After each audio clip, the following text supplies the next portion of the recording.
Doctor સાહેબ આવો. શું તકલીફ થઈ છે? હે માર દેરાની મજા નથી ને તો તમને બોલાવે બેહો. હા હાલો બોલો. ડોક્ટર સાહેબ આવ્યા છે હાલ અહીંયા.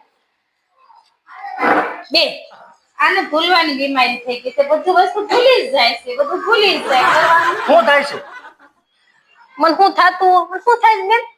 મને યાદ હોય તો તમને શું કરવા બોલાવે? હાથ ધોવા દો. તો સારું છે. ખોટું આમ કરો. હું તમે જમવામાં શું લ્યો છો? શાક રોટલી બીજું શું લેતા હોય?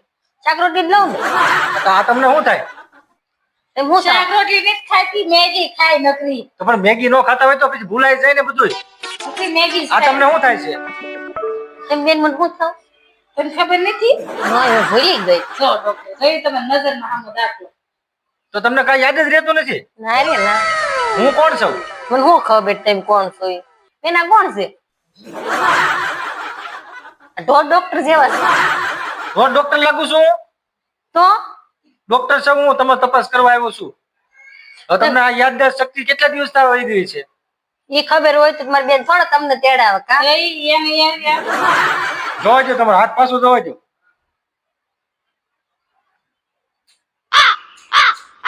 હાથ રેડે છે કઈ હાથ ભાંગી નથી ગયો. તપાસ કરો તો હાથ ભાંગી ગયો હોય ને મને તપાસ કરો. બસ જોવી પડે મારે. એમાં નસ રેડી છે. હા ન વળી. તો એક કામ કરો તમે, હવે હું તમને દવા લખી દઉં ને, તમે મારા દવાખાને આવો. અહીંયા ઈલાજ નહીં થાય આનો, કેમ કે આને શોટ દેવો પડે એમ છે. એ આ ક્લબ માં જવાનું કે બેન? ક્લબમાં નહીં, તમને શોટ દેવો પડશે મગજમાં. આને મારા મગજમાં શોટ દેવો છે. તમને યાદદાસ્ત શક્તિ વહી ગઈ છે ને, આને મગજમાં શોટ દેવો પડશે. દવા બવા ટેસ્ટ દવા બવા તો હું આપીશ લખીને, પણ આને છે ને મગજમાં શોટ દેવો પડે એમ છે. આને